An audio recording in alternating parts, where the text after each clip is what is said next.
भरपूर तरीका से लाभ उठाओ। लेकिन लाभ उठाने से पहले ये ध्यान रखें कि बुनियाद मजबूत होनी चाहिए, नींव मजबूत होनी चाहिए। मकान अगर बुनियाद बालू के ढेर पर रख दी जाए तो न दीवार बन पाएगी न मकान बन पाएगा। इसलिए बुनियाद, समझदार लोग मकान बनवाते हैं तो बुनियाद बड़ी मजबूती से रखते हैं, तब कहीं दीवार ले जाते हैं, तब जाके कहीं छत पड़ती है।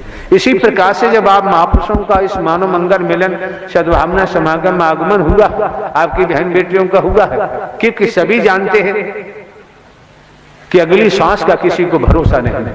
राजा रहे न रंग, बली रहे न औलिया, संतरी रहे न मंत्री, अधिकारी रहे न कर्मचारी, जो आया है सो जाएगा, राजा रंग फकीर। जब अगली सांस का भरोसा नहीं तो किस पे घमंड करें, किस पे गुमान करें, किस पे अहंकार करें? कौन पराया है? भेदभाव। जहां भेद होता है वहां कभी अभेद नहीं हो सकते। कहां जाएं परमात्मा की भक्ति करने के लिए?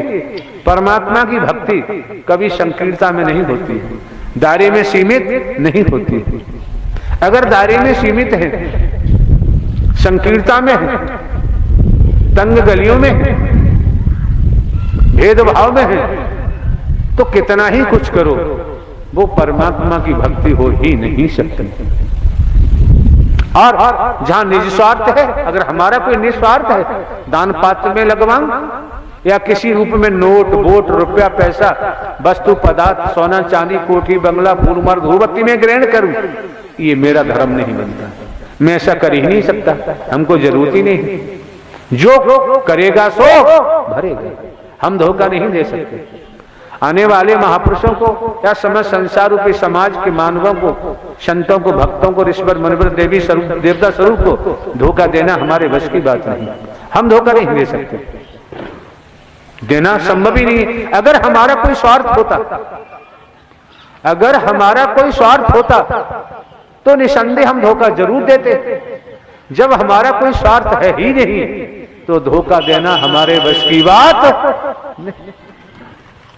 और सभी जानते हैं कि अगली श्वास का किसी को भरोसा नहीं। एक एक शब्द को मन लगा के सुने, एक एक शब्द को प्रेम पूर्वक श्रवण करें और अंतःकरण में ले जाएं। फिर मंथन करो, चिंतन करो। जब आपको मौका मिलता है व्यवहार को रूप दो, कर्म में डालो, निसंदेह आपका जीवन धन्य हो जाएगा, आपका जीवन खुशहाल हो जाएगा, आपके जीवन में हरियाली होगी, फूल होगा, फल भी होगा। और ये समझ में आई गया है, अगर किसी के घर में जवान बेटे की मृत्यु हो जाती है, इतना सद्ज्ञान पाया है, वो जवान बेटे की मृत्यु पर रोएगा, आंखों में आंसू नहीं, कि वो जान चुका है जिसका स्टेशन आ गया उसे उतरना ही पड़ेगा। राजा हो चाहे रंग, बली हो चाहे औलिया, संतरी हो चाहे मंत्री, अधिकारी हो चाहे कर्मचारी, कोई भी हो जान में, जिसका समय आ गया उसके शरीर की मौत अटल सत्य है, किसी रूप में होगी जरूर। तो किसको पता है जहान में? संसार में किसी को पता नहीं अगली सांस आए या नहीं। पड़ा रहेगा माल खजाना, छोड़ त्रिया सत जाना है, कर ले बंदे प्रेम मानवता से, नहीं तो फिर पछताना है। पड़ा रहेगा माल खजाना, छोड़ त्रिया सत जाना है, और कर ले बंदे प्रीत साकार हरि से, नहीं तो फिर पछताना है। ये मौके बार बार नहीं मिलते हैं, अवसर बार बार नहीं मिलता है।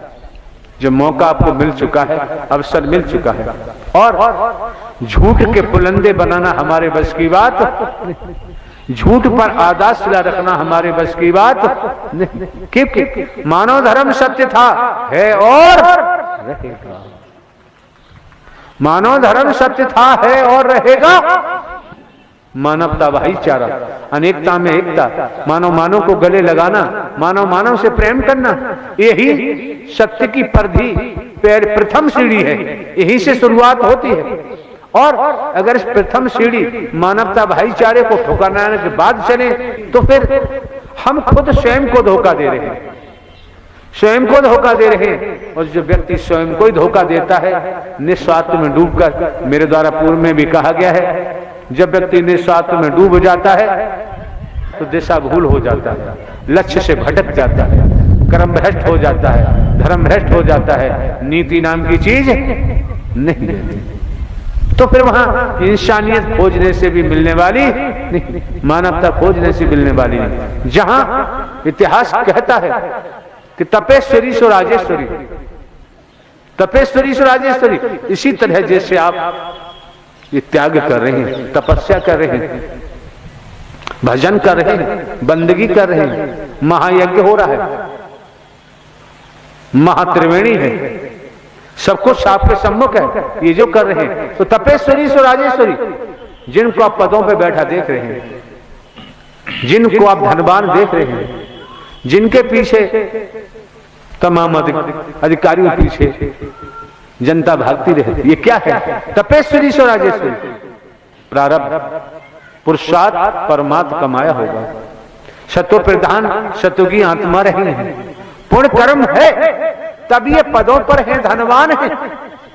तपेश्वरी सो राजेश्वरी, आज मौका आपको मिला है, वक्त मिला है, आप पर पद नहीं, धन भी उतना नहीं, लेकिन आपको जो आनंद मिल रहा है, परमानंद मिल रहा है साकार हरि परमात्मा की भक्ति से,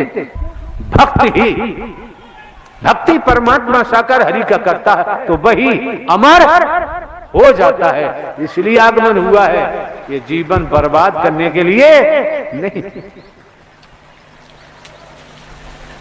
परिवार में रहते हुए, समाज में रहते हुए, खेती बाड़ी नौकरी व्यापार करते हुए कितना सरल कर दिया, सहज कर दिया कि कर से कर्म करो विधिनाना, मन राखो जहां साकार हरि निधाना। कभी किसी पे उंगली उठाने की जरूरत नहीं, किसी पे ढेला फेंकने की जरूरत क्यों? कलयुग नहीं है, करजुग है, इस हाथ दे और इस हाथ।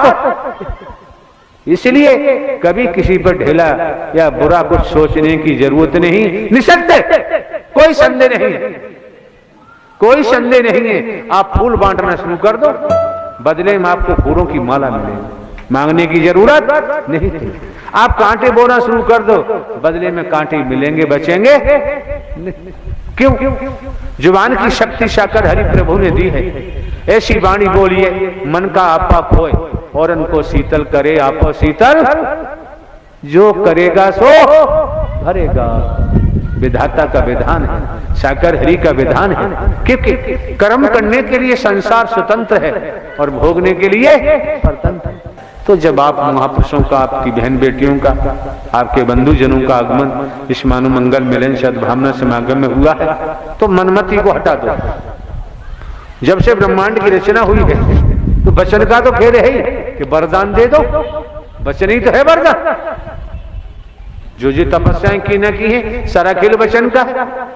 अगर आपको लगता है कि आप साकार हरि परमात्मा का जन्मा है, अविनाशी है, न जन्म लेते हैं न मरते, हमेशा कायम धाम रहते हैं, जब आपकी समझ में है वेतन ही तन में है, तन में हो तो वेतन है, और ये पूरे ब्रह्मांड में समस्त सकल पसारा स्वयं साकार हरि का है,